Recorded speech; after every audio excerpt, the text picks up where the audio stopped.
بسم الله الرحمن الرحيم استغفروا ربكم إنه كان غفارا يرسل السماء عليكم مدرارا ويمددكم بأموال وبنين ويجعل لكم جنات ويجعل لكم أنهارا صدق اللہ العظیم۔ بزرگان محترم اور عزیز دوستو، ہماری شریعت، ہمارا دین ہر اعتبار سے کامل و مکمل ہے۔ زندگی کا کوئی شعبہ ایسا نہیں ہے جس میں ہمارے لیے ہمارے آقا جناب رسول اللہ صلی اللہ علیہ وسلم کے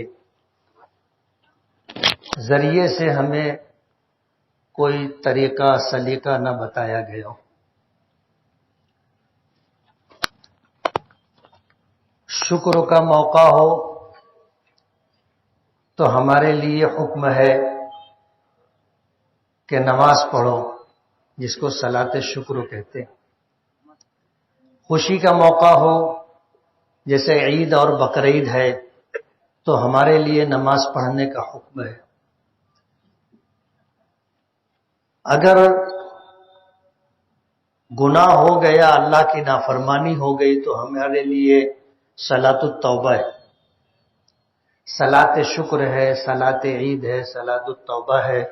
اگر ہمارے لیے کوئی حاجت، کوئی ضرورت ہے تو ہمارے لیے صلاۃ الحاجت ہے۔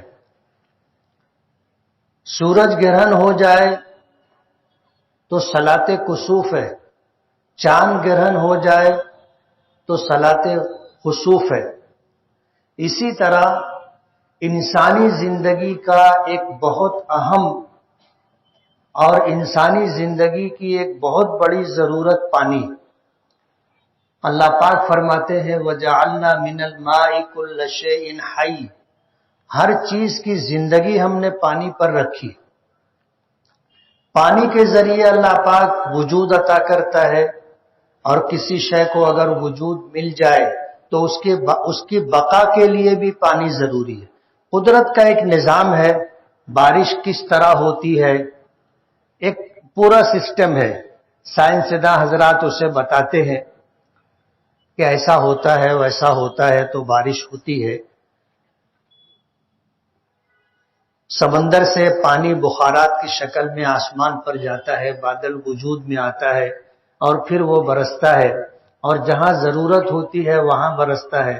جیسے ریگستان وغیرہ ہے تو وہاں بارش کم ہوتی ہے، جہاں باغات ہوتے ہیں، کھیتیاں ہوتی ہے، پودے ہوتے ہیں، درخت ہوتے ہیں، وہاں بارش زیادہ ہوتی ہے۔ یہ اللہ تعالیٰ کی نظام ربوبیت کا ایک حصہ ہے۔ ہر چیز کی زندگی اللہ پاک نے پانی پر رکھی ہے۔ ماضی میں تاریخ اٹھا کر کے آپ دیکھیں، بڑے بڑے شہر تھے لیکن وہ کھنڈرات کی شکل میں تبدیل ہو گئے۔ لوگ حیران ہیں کہ بسا بسایا شہر کیسے اجڑ گیا، لیکن تاریخ میں آتا ہے کہ جب وہاں پانی ختم ہو گیا تو لوگ اس جگہ کو چھوڑنے پر مجبور ہو گئے کہ اب پانی ہی نہیں ہے تو آدمی رہے کیسے، بغیر پانی کے گزارا نہیں۔ بارش کے موسم میں اگر بارش نہیں ہو رہی ہے تو کھیتیاں، باغات پانی کے بغیر کیسے پھل پھول دے سکیں گے، غلہ دے سکیں گے۔ اور جب اس طرح کی صورتحال ہو تو ظاہر بات ہے کہ ہماری شریعت نے، ہمارے آقا جناب رسول اللہ صلی اللہ علیہ وسلم نے پانی طلب کرنے کا طریقہ بھی ہمیں بتایا ہے۔ یہ صورتحال جس سے آج ہم دوچار ہیں، نبی کریم صلی اللہ علیہ وسلم کے زمانے میں بھی پیش آئی تھی۔ حدیث پاک میں آتا ہے اللہ کے رسول صلی اللہ علیہ وسلم جمعہ کے دن منبر پر تھے، خطبہ دے رہے تھے۔ دیہات سے، کسی دور دراز جگہ سے کوئی دیہاتی آیا، اس نے مسجد میں کھڑے ہو کر کے خطبے کے دوران اللہ کے رسول صلی اللہ علیہ وسلم سے فرمایا کہ اللہ کے رسول، مویشی ہلاک ہو رہے ہیں، تباہی و بربادی بڑھتی جا رہی ہے، خشک سالی ہے، گزارے کے لیے پانی ملنا مشکل ہو گیا ہے۔ حدیث پاک میں آتا ہے کہ جب یہ درخواست کی گئی تو حضور پاک صلی اللہ علیہ وسلم نے خطبے کے درمیان ہاتھ اٹھا کر کے دعا کی، اللہم اسقنا، اللہم اسقنا، اللہم اسقنا، دعا فرمائی۔ آپ کے دعا کرنے کے بعد صحابہ کرام کہتے ہیں کہ ہم جمعہ کی نماز کے لیے دھوپ میں چل کر کے آئے تھے، تیز دھوپ میں چل کر کے آئے تھے، اور آسمان پر بادل کا ایک ٹکڑا بھی نہیں تھا۔ جب اللہ کے رسول صلی اللہ علیہ وسلم نے دعا فرمائی تو مدینہ منورہ میں ایک پہاڑی ہے، پہاڑ تو ہیں بہت زیادہ، ایک پہاڑی ہے اس کا نام سیلا ہے، فرماتے ہیں کہ اس پہاڑی کے پیچھے سے بادل کا ایک ٹکڑا نکل کر کے آیا، مدینے کے آسمان پر آ کر کے وہ پھیلنا شروع ہوا، اور اللہ کے رسول صلی اللہ علیہ وسلم نے خطبہ ختم بھی نہیں فرمایا تھا، بارش ہونے لگی، بارش ہونے لگی، اور جمعہ کی نماز ہو گئی، لوگ باہر نکلے، جمعہ کا دن گزرا، سنیچر کا دن گزرا، بارش ہوتی رہی۔ دوسرے شہروں سے، دور دراز علاقوں سے لوگ جو مسافر تھے مدینہ منورہ پہنچے تو لوگوں نے ان سے بھی پوچھا کہ بارش، تو کہنے لگے کہ ہاں بارش ہی میں ہم لوگ آئے۔ دور دراز علاقوں تک بارش ہوتی رہی۔ حدیث پاک میں آتا ہے کہ جمعہ سے بارش شروع ہوئی، جمعہ تک بارش ہوتی رہی، اور جب حضور دوسرے جمعہ کو خطبے کے لیے منبر پر تھے تو وہی شخص جس نے پہلے دعا کی درخواست کی تھی، وہی یا کوئی اور شخص، اس نے کہا کہ اللہ کے رسول اب بارش اتنی ہو گئی کہ مکانات گرنے لگ گئے، مکانات گرنے لگ گئے، جانور ڈوبنے لگ گئے، فصلیں تباہ و برباد ہونے لگی، پانی بھر گیا۔ اللہ کے رسول صلی اللہ علیہ وسلم نے دعا کی، اللہم حوالینا ولا علینا، اللہم علی الاکام والضراب وبطون الاودیہ، کہ اللہ ہم پر بارش نہ ہو، ہمارے ارد گرد بارش ہو، پہاڑوں پر، جنگلات میں، وادیوں میں بارش ہو۔ حضور نے دعا کی۔ بعض روایتوں میں آتا ہے کہ حضور نے آسمان پر انگلی ایسے اٹھا کر کے آپ نے ہوا لینا، ارد گرد بارش ہو۔ صحابہ کرام کہتے ہیں کہ مدینہ منورہ کا جو آسمان تھا وہ کھل گیا، چاروں طرف گھرا ہوا تھا، بارش ہو رہی تھی، اور مدینے کی صورتحال ایسی تھی جیسے انگوٹھی میں نگینا ہوتا ہے۔ مدینہ بارش چاروں طرف ہو رہی تھی، مدینے میں نہیں ہو رہی تھی۔ مجھے بتانا یہ ہے کہ اللہ کے رسول صلی اللہ علیہ وسلم کے زمانے میں بھی یہ حالات پیش آئے تھے۔ عام طور پر بارش نہ ہونے کے جو اسباب بیان کیے جاتے ہیں، حدیث پاک میں خود نبی کریم صلی اللہ علیہ وسلم نے فرمایا کہ جب لوگ پوری مکمل زکوٰۃ ادا نہیں کرتے، عام طور پر یہ ہماری یہ کمزوری ہے کہ ہم لوگ زکوٰۃ کے نام پر مال لوگوں کے درمیان تقسیم کرتے ہیں، غربا، مساکین، بیوہ، یتیموں کو مال دیتے ہیں، لیکن اپنے کاروبار کا پورا حساب و کتاب نہیں کرتے۔ کم لوگ ہیں جو پورا حساب کر کے اور پوری زکوٰۃ ادا کرتے ہیں، ورنہ آدمی اندازہ کر لیتا ہے اور اندازے سے زکوٰۃ دیتا ہے، اور عموماً ایسا ہوتا ہے کہ زکوٰۃ مکمل نہیں نکالی جاتی، پوری زکوٰۃ نہیں دی جاتی۔ کچھ لوگ زکوٰۃ میں فراخ دلی سے کام لیتے ہوئے جو زکوٰۃ فرض تھی اس سے زیادہ بھی دے دیتے ہیں، لیکن ایسے لوگ تھوڑے، زیادہ تر لوگ ایسے ہوتے ہیں کہ زکوٰۃ تو دیتے ہیں لیکن اپنے پورے مال کی پوری زکوٰۃ نہیں دی جاتی، جس کی وجہ سے اللہ پاک بارش روک لیتے۔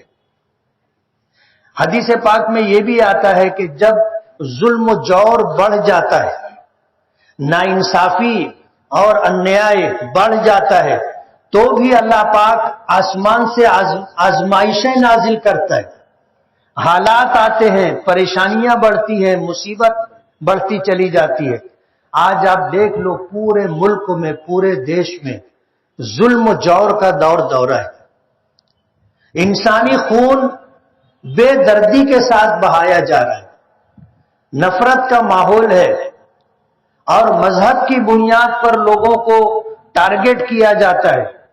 ایک ایک شخص کو 10-10، 20-20، 25-50 لوگ مل کر کے مارتے ہیں، اور اتنا مارتے ہیں کہ وہ شخص مر جاتا ہے۔ موب لنچنگ کے نام پر، لو جہاد کے نام پر زبردستی جھوٹے الزامات لگا کر کے اس طرح ایک طبقے کو، مخصوص طبقے کو، اس سے وابستہ لوگوں کو نشانہ بنایا جا رہا ہے۔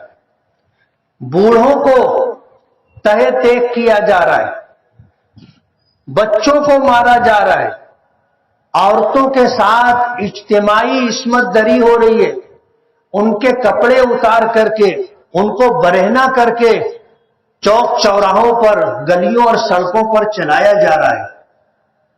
ظاہر بات ہے یہ اللہ کے بندے ہیں، یہ کائنات اللہ نے بنائی ہے۔ کسی بھی مذہب کا ماننے والا انسان ہو، اسی کا پیدا کیا ہوا ہے، سب اس کے بندے ہیں۔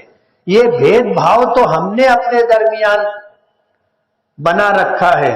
ہم اپنے طور پر سمجھتے ہیں کہ ہم شیخ ہیں تو سب سے اچھے ہیں، ہم برہمن ہیں تو سب سے اچھے ہیں۔ یہ تو ہماری طرف سے تقسیم ہے، ورنہ اللہ نے ہمیں پیدا کیا، اور ہمارے آقا نے فرمایا الناس کلہم سواسیہ، کہ تمام لوگ اللہ کے نزدیک برابر ہیں۔ برادری کی بنیاد پر، علاقے کی بنیاد پر، زبان کی بنیاد پر، ذات کی بنیاد پر کوئی کسی سے بڑا نہیں ہے۔ اس کے نزدیک بڑا وہ ہے جو متقی اور پرہیزگار ہو، جو اس کے احکامات کو مان کر کے زندگی گزارتا ہو، اس کی نافرمانیوں سے ڈر کر کے زندگی گزارتا ہو، وہ اس کے نزدیک سب سے بہتر، سب سے اچھا انسان۔ یہ تقسیم تو ہم نے اپنے طور پر کر لی۔ آج اسی کی بنیاد پر جو ظلم و زیادتی ہو رہی ہے، ظاہر بات ہے جو اس کائنات کا خالق اور مالک ہے، اس ظلم اور بربریت کو برداشت نہیں کرتا۔ اور تاریخ بتاتی ہے کہ کسی کا بھی اقتدار اور حکومت ظلم کے ساتھ باقی نہیں رہتا۔ شرک کے ساتھ حکومتیں باقی رہتی ہیں، کفر کے ساتھ حکومتیں باقی رہتی ہیں، لیکن انسانوں پر، اللہ کی مخلوق پر جب ظلم و زیادتی کی جانے لگتی ہے تو ایسے ظالموں کو اللہ تعالیٰ اقتدار سے بے دخل کر دیتا ہے، اقتدار ان سے چھین لیتا ہے۔ تاریخ پڑھ کر کے ظلم و بربریت کرنے والے لوگ سبق حاصل کریں۔ کسی کا بھی اقتدار ہمیشہ نہیں رہتا، کسی کا بھی اقتدار ہمیشہ نہیں رہتا، لیکن جب ظلم و بربریت، جبر اور زبردستی کی جانے لگتی ہے تو ایسے لوگوں سے اقتدار جلدی چھن جاتا ہے۔ حکمراں تاریخ پڑھیں، برسر اقتدار لوگ دنیا کی تاریخ اٹھا کر کے دیکھیں، کل آپ نہیں تھے آج ہیں، ایک دن آئے گا آپ نہیں رہیں گے، لیکن اللہ کی مخلوق کے ساتھ ظلم و زیادتی نہیں ہونی چاہیے۔ اس دیش میں مختلف علاقوں میں آپ دیکھ لو، لوگوں کے گھروں پر بلڈوزر چلایا جا رہا ہے، لوگوں کو بے گھر کیا جا رہا ہے، کمزور لوگوں کے ساتھ ظلم و زیادتی کی جا رہی ہے، بوڑھوں کو مارا جا رہا ہے، بچوں کو مارا جا رہا ہے، اور حد ہو گئی۔ آپ نے یہ بھی پڑھا ہوگا کہ پیٹ میں اگر بچہ ہے تو اس کو بھی ظلم و بربریت کا نشانہ بنایا گیا۔ دیش کی یہ تاریخ ہے۔ اس لیے جب اس طرح کے حالات ہوتے ہیں تو آسمان سے آزمائشیں آتی ہیں، اور اقتدار میں رہنے والے ایسا بے بسی محسوس کرتے ہیں کہ کوئی بنائی بنتی نہیں ہے، کوئی تدبیر کام نہیں آتی، ساری پلاننگ فیل ہو جاتی ہے، قدرت کے آگے گھٹنے ٹیکنے پر لوگ مجبور ہو جاتے ہیں۔ ایک پہلو تو یہ۔ دوسرا پہلو ہماری شریعت نے ہمیں یہ بتایا کہ ہم اہل ایمان جب اللہ کی نافرمانی پر آ جاتے ہیں تو پھر اللہ پاک کی طرف سے حالات آتے ہیں، اللہ پاک کی طرف سے حالات آتے ہیں، اور اس موقع پر ہمیں کیا کرنا چاہیے ہماری شریعت نے تفصیل سے بتایا۔ ہمیں اللہ کی نافرمانی چھوڑ کر کے، گناہوں کو چھوڑ کر کے، توبہ و استغفار کرتے ہوئے، ندامت کا اظہار کرتے ہوئے آئندہ اللہ اس کے رسول کے حکموں کے مطابق زندگی گزارنا پڑے گا۔ جب یہ فیصلہ ہم لیں گے تو اللہ پاک کی طرف سے پھر ہمارے حق میں فیصلے تبدیل ہوں گے۔ پہلے ہمیں اپنے آپ کو بدلنا ہوگا۔ ظاہر بات ہے یہ پوری کائنات اللہ کے قبضے قدرت میں ہے، اور زیادہ تفصیلی بات نہ کرتے ہوئے بارش کا نظام اللہ کا ایک ایسا نظام ہے کہ وہ چاہے گا تو بارش ہوگی، نہیں چاہے گا تو بارش نہیں ہوگی۔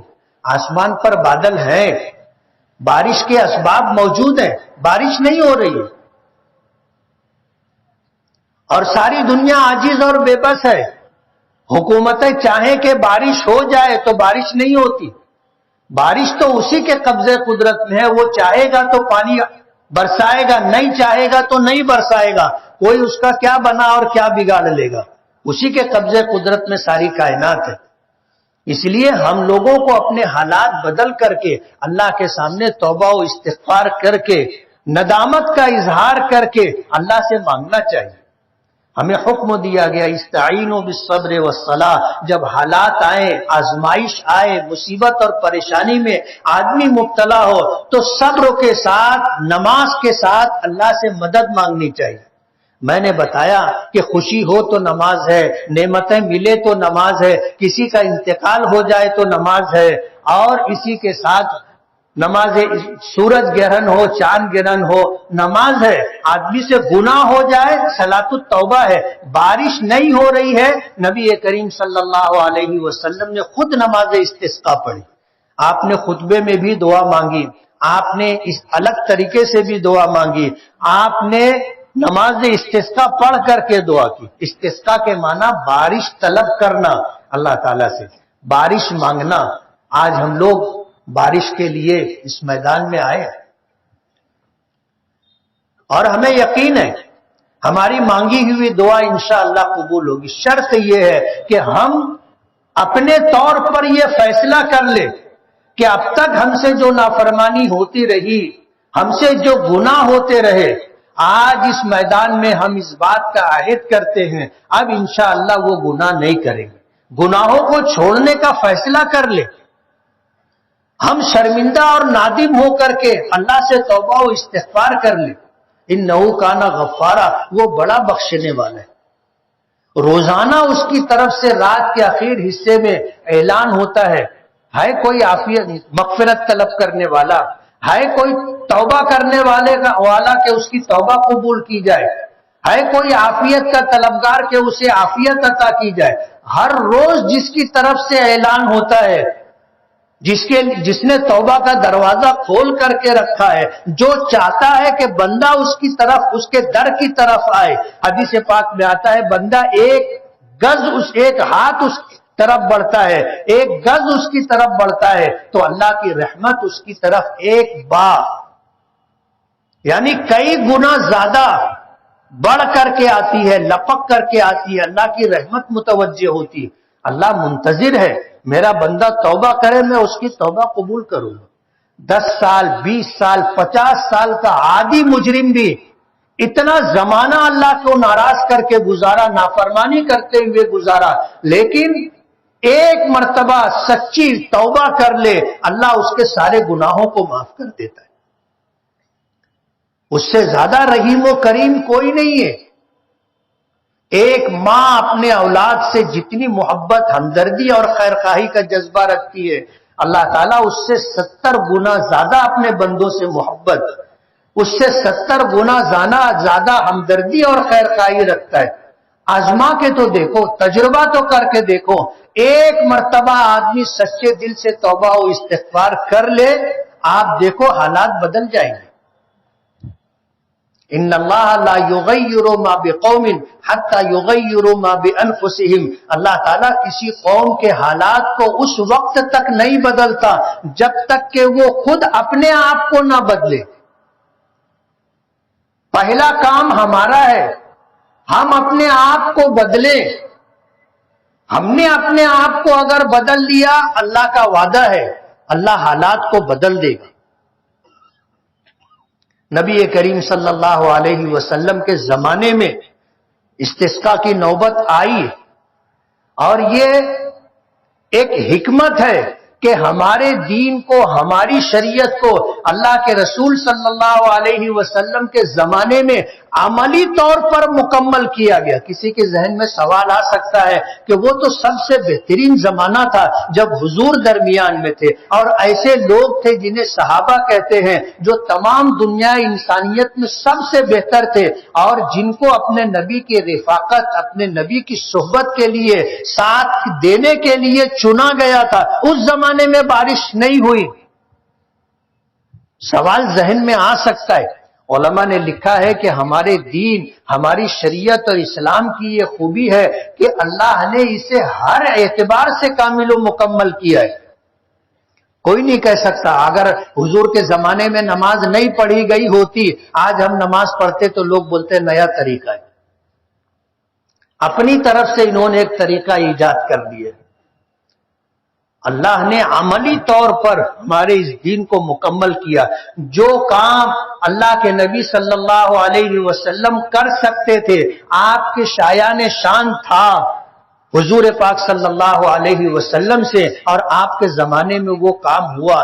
جو آپ کے شایان شان یا نبی کی نبوت سے مطابقت نہیں رکھتا تھا، آپ کے رہتے ہوئے وہ کام کروایا گیا۔ کسی نے شراب پی، اس کو کوڑے لگائے گئے، کسی نے کسی کے اوپر الزام لگایا، اسے سزا دی گئی، کسی نے چوری کی، اس کا ہاتھ کاٹا گیا، کسی نے زنا کیا، اس کو سنسار کیا گیا۔ عملی طور پر اسے مکمل کروایا گیا۔ قبیلے قریش کی ایک خاتون چوری ہو گئی، اتفاق سے اس کا نام فاطمہ تھا۔ قبیلے قریش معزز قبیلہ ہے۔ چوری کا جرم ثابت ہونے کے بعد لوگوں نے حضور پاک صلی اللہ علیہ وسلم کے پاس آ کر سفارش کی کہ اللہ کے رسول، یہ قبیلے قریش کی خاتون ہے اور ایک معزز قبیلہ ہے، اگر اس کا ہاتھ کاٹا جائے گا تو پورے قبیلے کی رسوائی ہوگی۔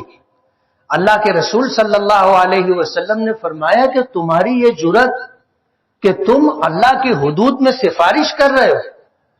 اور پھر حضور نے وہ تاریخ ساز جملہ فرمایا تھا، واللہ لو کانت فاطمہ بنت محمد سرقت لقطعت یدہا، کہ خدا کی قسم میری بیٹی فاطمہ بنت محمد نے بھی اگر چوری کی ہوتی، جرم ثابت ہوتا تو میں اس کا ہاتھ کاٹ دیتا۔ انصاف۔ کسی کے ساتھ اللہ کے معاملے میں رو رعایت نہیں۔ اپنا آدمی ہو تو 100 گنا معاف، اور اپنا نہ ہو تو معمولی بات کے اوپر مواخذہ اور پکڑیے، انصاف نہیں ہے۔ سماج کے اندر اگر خوبیاں ہے، الانصاف من نفسک، سب سے پہلے اپنی ذات سے انصاف کو شروع کرنا چاہیے۔ آج اس موقع پر ہم لوگ توبہ و استغفار کے لیے آئے۔ ہم اپنے حالات کو بدلے، حالات انشاءاللہ بدل جائیں گے۔ پورے دیش میں حالات بدل جائیں۔ بارش ہی نہیں، آج جو حالات ہم پر ہیں، جو مصیبتیں اور پریشانیاں ہیں، جان محفوظ نہیں ہے، مال محفوظ نہیں ہے، عزتیں محفوظ نہیں ہے، ہماری عبادت گاہیں محفوظ نہیں ہے، قرآن کریم کے ساتھ بے حرمتی کی جا رہی ہے، معاشی طور پر ہمیں تنگ کیا جا رہا ہے، دائرہ تنگ سے تنگ ہوتا جا رہا ہے۔ یہ سب کچھ جو حالات ہیں، یہ ہماری نافرمانیوں اور گناہوں کی وجہ سے۔ کسی دوسرے کو دوش مت دو۔ حضور نے فرمایا اعمالکم اعمالکم، تمہارے اعمال تمہارے حکمراں ہیں، تمہارے اعمال زمین سے آسمان پر جیسے جائیں گے، آسمان سے فیصلے اسی طرح کے نازل ہوں گے۔ ہم دوسروں کو تو دیکھتے ہیں لیکن اپنا جائزہ نہیں لیتے، اپنے گریبان میں سر ڈال کر کے نہیں دیکھتے۔ ہمارے گھروں میں ظلم ہوتا ہے، جو ہمارے بڑے ہیں وہ گھر میں لوگوں کے ساتھ زیادتیاں کرتے، نا انصافی کرتے۔ ایک عام سی بات ہے، گھر میں 4 بیٹے ہیں، ایک بیٹا کماتا ہے، وہ بیٹا اس کے بیوی بچے عائش کرتے ہیں، باقی 3 بیٹوں کے ساتھ، ان کی بیوی بچوں کے ساتھ کیا ہوتا ہے آپ اپنے گھر میں دیکھ لو، آزو بازو میں دیکھ لو، آپ کو دکھے گا۔ یہ ناانصافی ہمارے گھروں میں ہوتی ہے۔ کسی کی بیٹی کو ہم بہو بنا کر کے لاتے ہیں، ہمارا انتخاب ہوتا ہے، شہر بھر گھوم کر کے چن کر کے پسند کر کے لاتے ہیں، اور گھر میں آنے کے بعد حالات ایسے ہیں اس بہو کو ہم اپنا دشمن سمجھتے ہیں۔ اگر اپنی بیٹی ہے اور داماد بیٹی کے ساتھ کھاتا ہے تو لوگ کہتے ہیں داماد بہت اچھا ہے، اور بیٹا گھر میں اگر اپنی بیوی کے ساتھ کھائے تو گھر کے بڑوں لوگ کہتے ہیں جورو کا غلام ہو گیا۔ یہ سمجھنے کے لیے آپ کی بیٹی کے ساتھ آپ کا داماد اگر اس کو ٹہلانے گھمانے کے لیے نکلتا ہے تو داماد کی تعریف ہوتی ہے، اور اگر آپ کا بیٹا اپنی بیوی کو لے کر کے گھر سے نکلے تو پورا گھر سر پر اٹھا لیا جاتا ہے۔ یہ کون سا طریقہ ہے؟ آپ اپنی ذات سے، اپنے گھر سے انصاف شروع کیجیے۔ آپ دیکھیے حالات کس طرح بدلے گے۔ اللہ کی رحمت تو بہانہ ڈھونڈتی، آج ہم لوگ اللہ کی رحمت حاصل کرنے کے لیے یہاں آئے ہیں۔ اللہ کی رحمت متوجہ ہو جائے، ہم اپنے آپ کو بدل لیں، اللہ پاک ہمارے حالات کو بدل دے گا۔ اور یہ قرآن کریم میں کہا گیا، میں نے آیت پڑھ کر کے سنائی، ان اللہ لا یغیر ما بقوم، اللہ تعالیٰ کسی قوم کے ساتھ جو حالات ہیں اس وقت تک نہیں بدلتے، حتی یغیر ما بانفسہم، یہاں تک کہ ہم اپنے اعمال، اپنے حالات کو بدلیں۔ ہم اپنے آپ کو بدل لیں گے، ہمارے حالات بدل لیں گے، ہمارے اعمال ہم درست کر لیں گے، اللہ پاک کی رحمت تو ہے برسنے کے لیے، اللہ کی رحمت متوجہ ہو جائے گی۔ آپ تھوڑا سا اپنے اندر تبدیلی لائیں، توبہ کریں، استغفار کریں، گناہوں کو چھوڑ کر کے آپ سادگی کے ساتھ اللہ کے احکامات کے مطابق، نبی کے طریقے کے مطابق زندگی گزاریں، بارش بھی ہوگی اور پورے دیش کے حالات بھی بدلیں گے۔ ضروری ہے کہ ہم لوگ اس طرف توجہ دیں۔ اللہ تعالی ہماری حاضری کو قبول فرما لے، ہماری توبہ، ہمارے استغفار کو اللہ قبول فرما لے، ہم سچے دل سے توبہ کریں، ہم سچے دل سے اللہ تعالیٰ سے مانگے، انشاءاللہ حالات بدل جائیں گے۔ صفحے درست کریں۔